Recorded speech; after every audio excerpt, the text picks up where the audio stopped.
Сайн байцгаана уу та бүхний өдрийн мэндийг хүргэе. Дархан Эмпати сургуулийн сурагчдын зөвлөлөөс зохион байгуулдаг подкаст та бүхэнд хүрэхэд бэлэн боллоо. Манай өнөөдрийн зочин бол Дархан Эмпати сургуулийн 2024 оны төгсгөж дэлхийн шилдэг 15 их сургуулийн нэг болох Наньян технологийн их сургууль сурч буй Номдох байна. За юуны өмнө та өөрийгөө дэлгэрэнгүй танилцуулаач. За бүгдээрээ сайн байцгаана уу? Номд байна. Юуны өмнө подкастт давирч цуулж байгаа сургуулийнхаа сурагчдын зөвлөлийн дүндэртээ дээрээс нь сонсоод сууж байгаа хүүхдүүд энэ өдрийн мэндийг хүргэе. За намайг Номд гэдэг Дархан Эмпати сургуулийг төрүүлсэнчлэн 2024 онд төгссөн.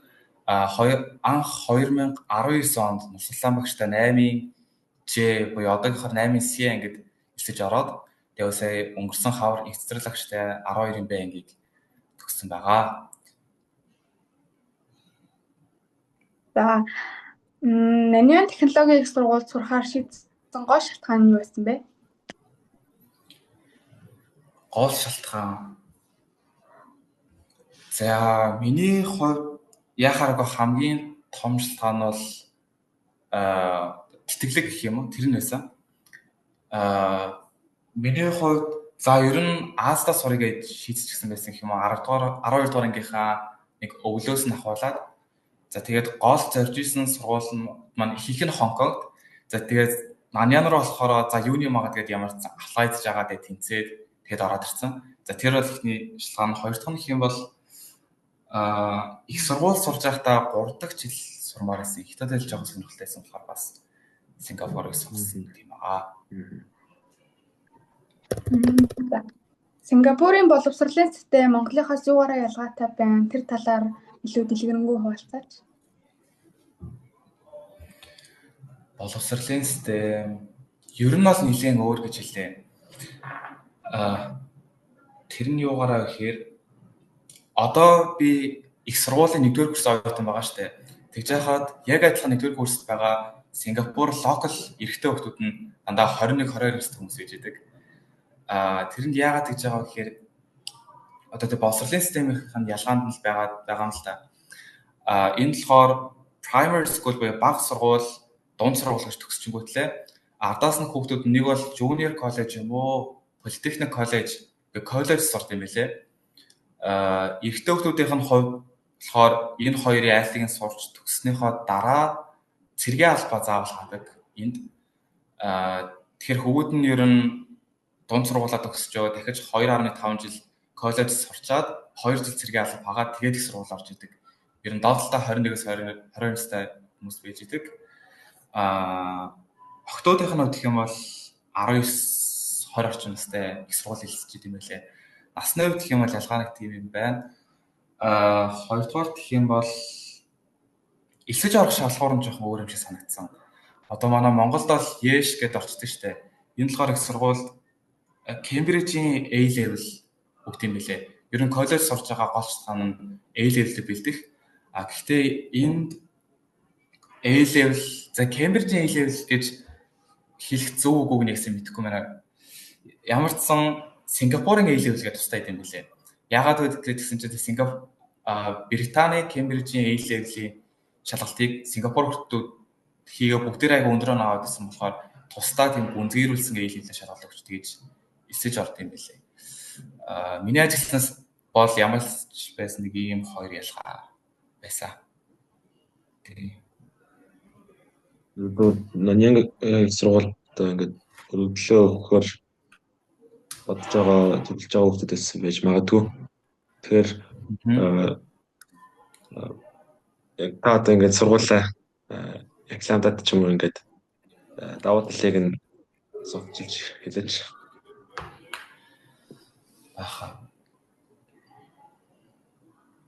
За миний амьдрал сурж байгаа байдаг вэ?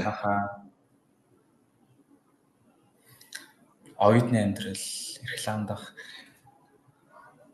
За Сингапурын яг хоёр гол том сургууль байдаг гэх юм уу? Нэг нь болохоор NUS буюу Сингапурын үндэсний их сургууль, нөгөөх нь болохоор NTU гэдэг манай сургууль. Юугаар ялгаатай вэ гэхээр Монголын мөвөсчдийн соёл гэсэн үг. Манай сургуулийн давуу тал нь гэх юм бол шинжлэх ухааны технологи тал руугаа илүү гүнзгийрүүлж ордог. Тэгээд ялангуяа одоо инженерээр ч юм уу, computer science, data science эсвэл химийн явах нар ч юм сурах хүсэлтэй хүүхдүүд байх юм бол манай сургуулийг сонгол айгүй зөвгөр гэж хэлнэ. Яагаад гэж байгаа вэ гэхээр одоо чинь механик инженер гэдэг мэргэжил бас хөрхөн алдартай шүү дээ. Манай Монголд энэ мэргэжлээрээ манай сургууль буруу санааг дэлхийд 2 дугаарт ирэмлэгддэг баг. Өөр чинь бас алдартай мэргэжлүүд нь ер нь надад өвчтөс шинжилгээ ухааны технологи талтал байгаа юм л да. За эхний реклам дах зүйл нь хийвэл тийм нь. Хоёр дахь нь гэх юм бол анги техникийн хүрэлцээ аягүй сайтай. Дээрээс нь тоног төхөөрөм сайтай гэх юм уу? Тийм хоёр зүйл байх юм байна. Зөвхөн хариулж чадсан уу? зөв бас. За. Одоо тэгвэл ингээд ямар нэгэн сургууль руу өгцөө явуултай ямар нэгэн шалгалтын оноонууд бэлэн байх хэрэгтэй гэдэг. Тэгэхээр та ер нь л шалгалтуудаа хэд оноотой ер нь л өгсөн бай. Нууц биш бол. Үнийг л тийм айхтар сайн бол авсан гэж хэлэх өөрийгөө. Сатын 1400 IELTS-ийн 7.5 оноотой. Тэгээд IGCSE-AS A-level-үүд өгсөн. Тэгвэл IGCSE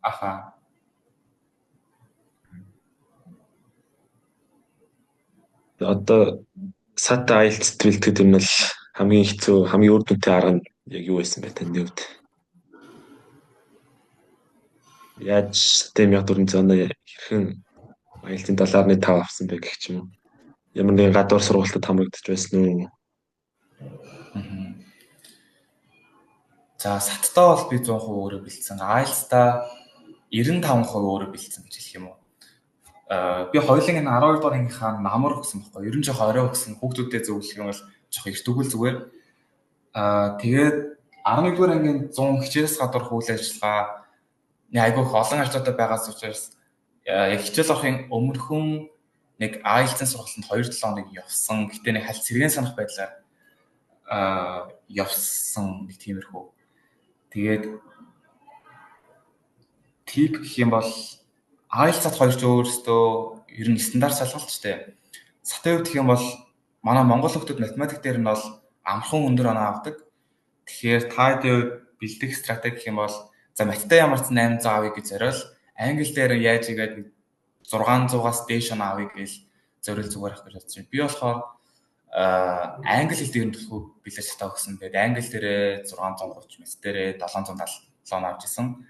IELTS дээр гэх юм бол нөгөө Cambridge-ийн бүк гэдэг шүү дээ. 1-ээс 18 хүртэл хэлээ. Ер нь тэр бүкнээс бэлдэж байгаа шалгалтаа өгч исэн. Гэхдээ яг шалгалтаа өгөх гээд бэлдэжсэн тэр нэг хугацаанаас илүүтэйгээр өмнөх хичээлээ хийгээд явж исэн суур мэлгүүд нь илүү чухал юм санагддаг. Одоо ч гэсэн бол YouTube дээр дандаа англиар юм үзэх байдаг ч юм уу те. Манай хүмүүс донд хэлбэг шүү дээ. Тиймэрхүү байдлаар зөвхөн шалгалт өгөхөөрөө бэлдэж эхлэхгүйгээр жижиг сажиг хэлний хэрэглээг бол амьдралынхаа хэм маяг төвшүүлчихсэн байхад шалгалт өгөхөд ирэхэд айгүй амар болчих юм санагдсан. Тийм байна. Тий. Сат дээр нэг нэмээд хэлж болох уу? Сат дээр хүүхдүүдээ за төрүүлж байгаа. За.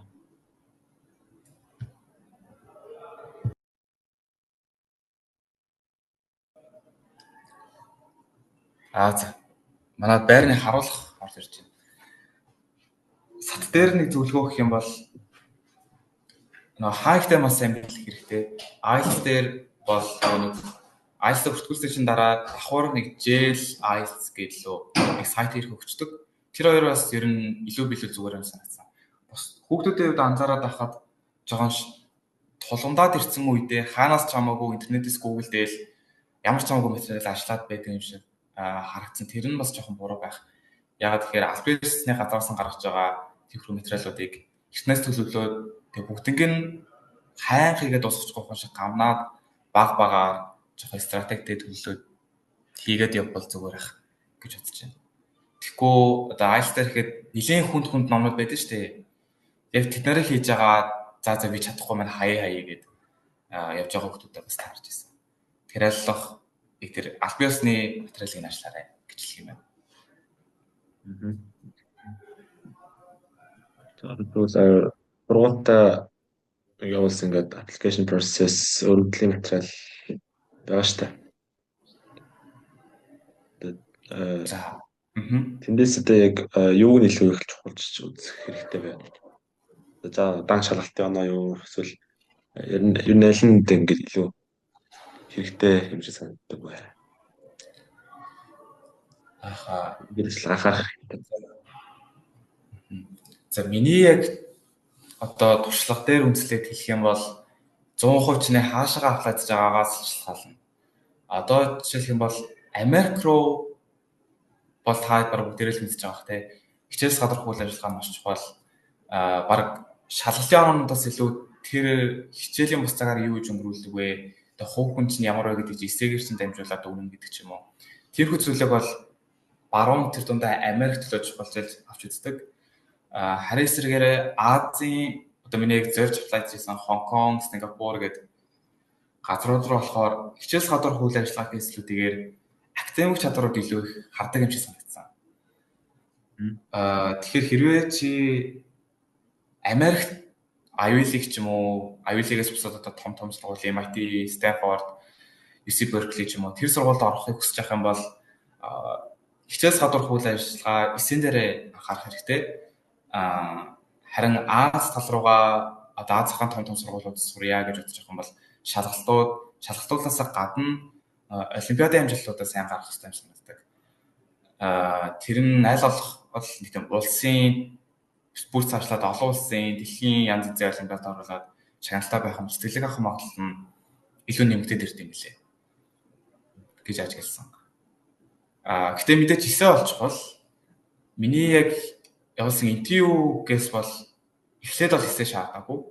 Сүүл нь 300 хүнтэй илүү нэг эсээ асуухт нь яг өөрийнхөө нэг том эсэнээсээ хэсэгцэл авч агаад тэр найруулад явуулж ирсэн. Тэгэхээр яг Сингапурын хувьд бол эсээг бол айхтарч болчихж авч үздэг юм санагдсан. Тийм байна. Тэгээд recommendation letter авч ирсэн. Recommendation letter авч ирсэн. За яг одоогийн сургуультай авсан эзгээ яг 100% бол санахгүй байна. Авч ирсэн байна. Яг намайг аплайцсны дараа CC рүү мэйл явуулаад тэгээ CC өөрөө 100% бичээд тэгээд submit дараад явуулсан. Одоо болохоор та recommendation letter авахдаа эхлээ багш нартайгаа уулзаад нэг юм бичээд өгөөч гэдэг цаас бариад орж ийн үү яаж вэ? 12-ын бодлогын CC-тэй уулзаад гэж байна. Та хэзгээр ингэв?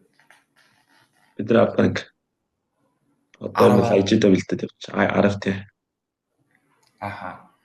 Зөв. 10 дугаар анхид мундаг байна уу? Тэгэхээр одоо сургуулаас айгүй хамаардаг юм шиг. Одоо хэрвээ та нар Америк руу аплайдлаа гэж бодъё л та. Тэгэх юм бол яг багш нарынхаа бичсэн юм та нар харах боломж нь гараад ирчдэг. Одоо Монгол сурж байгаа нэг гоё тал нь тэр байхгүй юу? Хэрвээ Америкт байсан бол чи хаашаач яаж аплайжсан танаас сургуулийн багш чинь өөрийнхөө аль биесийн сургуулийн мэйлээсээ явуулдаг чамд харуулахгүйгээр Монгол байгаа гоё юм болохоор тэгэхээр та нар багштайгаа гоё очиж бол уулзаад тэгээ багшаа ингээд надад recommendation letter бичээд өгч болох уу? Эдэргээд уулзт юм байлээ. Зарим тохиолдол нэр би нэг ийм гол ажлуудад оролцоод явжсэн гэдэг хэлээд бичүүлсэн тохиолдол ч байдаг. Тэгээ тэд нарыг чи багшаараа бичүүлээд багшаасаа аваад сургуулийн коллеж консультаа аваад чигөө тэгээд коллеж консултаар чинь submit дараад Америк руу бол явуулдаг байхгүй юу? Азийн сургуулиуд болохоор шууд өөрсдөө холбогдоод авчдаг юм шиг байгаа юм. Recommendation letter дээр бол тийм байна. За Монгол байх хугацаанд нийгэмд хийж бүтээсэн сайн үйлс, оролцсон сайн дурын ажлуудынхаа талаар хуваалцаж тэдгээр нь ямар үр дүн авчирсан, таны хувь хүний ажлыг хэрхэн дэмжсэн бэ?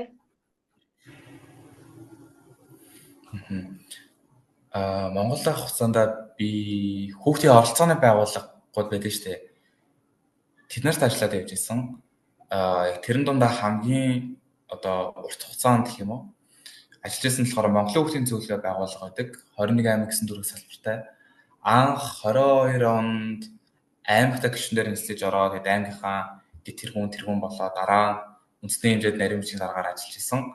Тэрнээс гадна улаан загалмай өсвөрийн парламент хөтөлбөр гэх мэтчлийн зүйлсүүдэд оролцож исэн.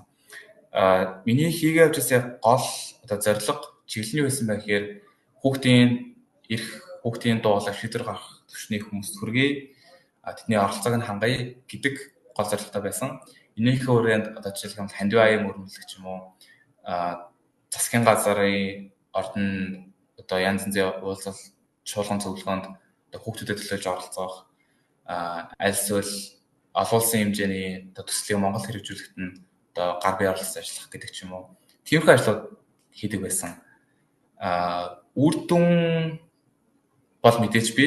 Гэтэ одоо ингээд эргээд харах тэр үр дүнгээс илүү бас аягүй гой дурсамж бүтээсэн юм санагддаг. Өсвөр нас аягүй үр дүнтэй бусад хүмүүс хүүхдүүд нөлөө зориулаад явсан гэдэг. Эргээ бодоход аягүй гой санагддаг шүү дээ. За сурлага нийгмийн итгэх хувийн амьдралынхаа тэнцвэрийг хэрхэн хадгалдаг байсан бэ? Ядарч шантрах үед юу таныг урагшлахад түлхэж зүгдэг байсан бэ? Тэнцвэр гэдгээр яг юу гэж хэлж байна? Яг жишээл сургууль тэгээд ямар нийгмийн оролцооны ажил зүйлүүдтэй. Зарим хүүхдүүд чинь нэг тал руу анхаарал тавьчихсан шүү дээ. Энэ л ихэнхдээ хичээл гээд эсвэл дараа нь ихэнхдээ сайн дурын ажил энэ төр гэдэг. Энэ л явж байна. Аха. За үнийг хэлэхэд би өөрийгөө тийм маш сайн лаг тэнцвэртэй авч ирсэн гэж бол хэлж чадахгүй байхаа гэж бодож байна. Ямар сайн баримтлаг зарчмууд юу байсан бэ? Одоо хэрэглэг аргууд гэдэг чим аль болох тэнцвэртэй байлгах тал дээр нь яаж ажиллаж исэн? Тиймэрхүү аргуудаасаа хуваалцж болох юм шиг санагдлаа. За Google календар хөтэлдэг үү? Google календар хөтэлдэг үү? Google календар.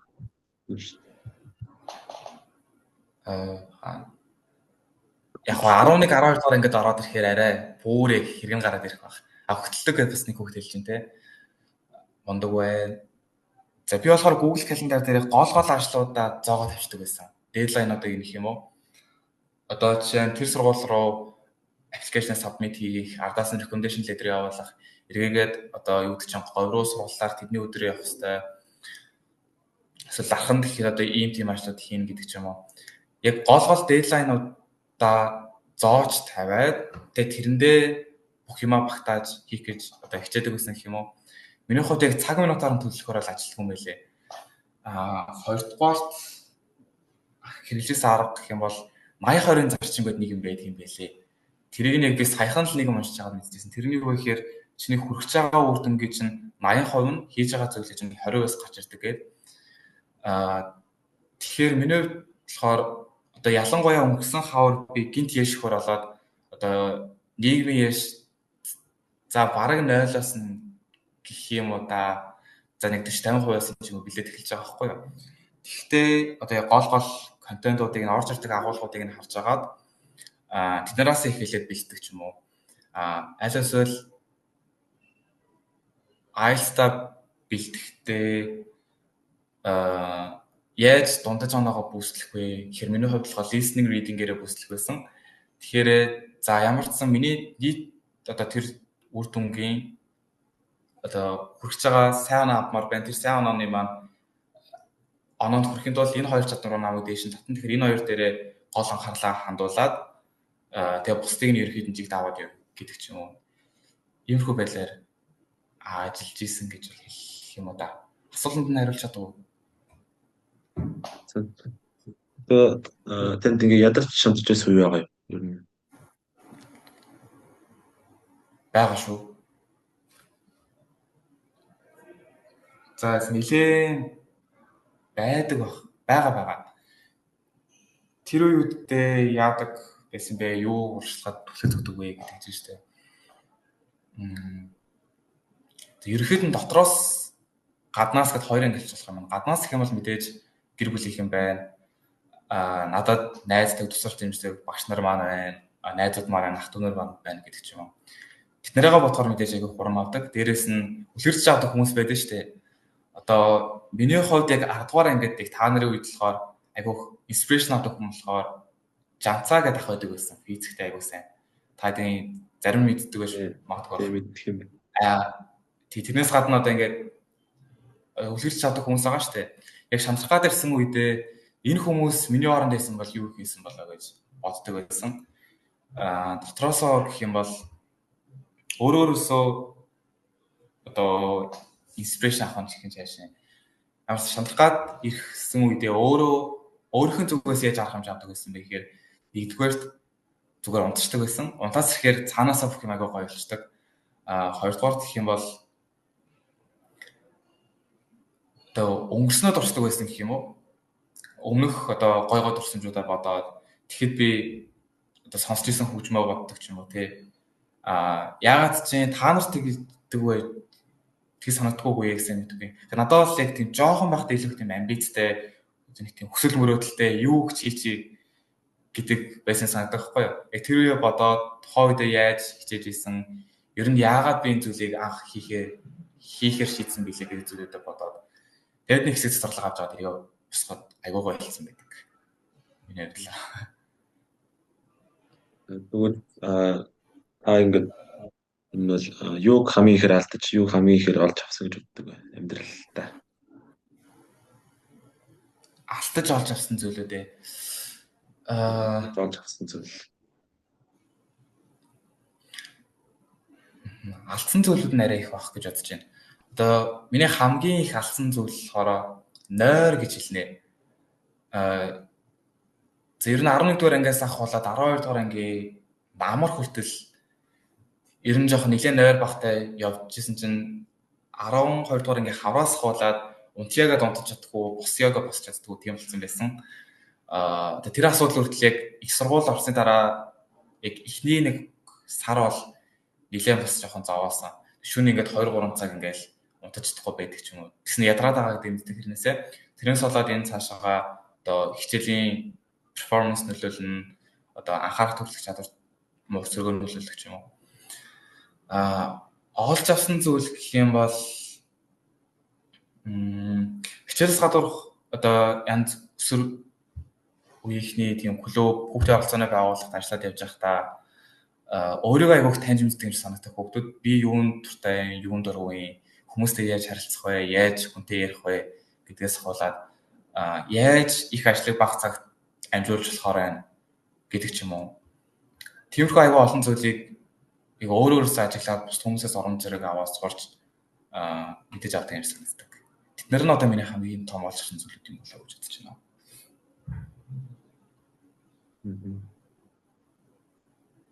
Тэгвэл та өөрийнхөө үгээр нэг амжилт гэдэг үгийг ингээд яагаад хэлээд өгч одоо дүрслэж таны хувьд амжилт гэдэг юу вэ? Харамсахгүй байх.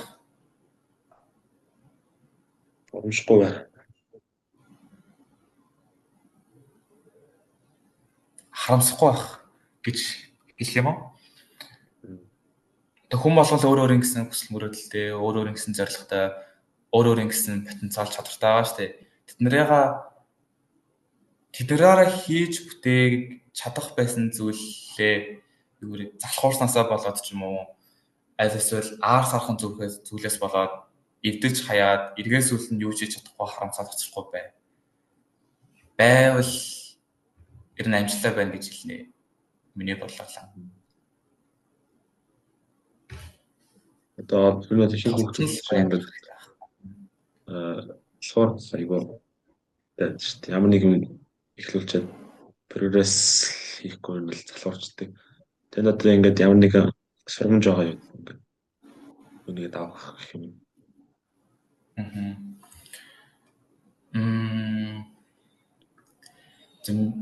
Миний зүгээс гэх юм бол ер нь хүн загвайх тусмаа л илүү бүтээмжтэй байд юм санагддаг. Тэгэхээр одоо юу гэдэг чинь би за одоо их хичээл байгаа юм чинь хичээлс гадуур найзтайгаа уулзгаа байли одоо энэ клубийн ажлаа хойш нь хаяа гэртээ цаг өнгөрөхөө байли гэдэг ч юм уу. Иймэрхүү байдлаар хүн тийм өөрийгөө жоохон өрөвдөөлд өөртөө хитэг цаг ингээд хоосон цаг гаргах тусмаа хийх ажлынх нь цаг нь сунжраад байдаг юм уу? Тийг санагдсан.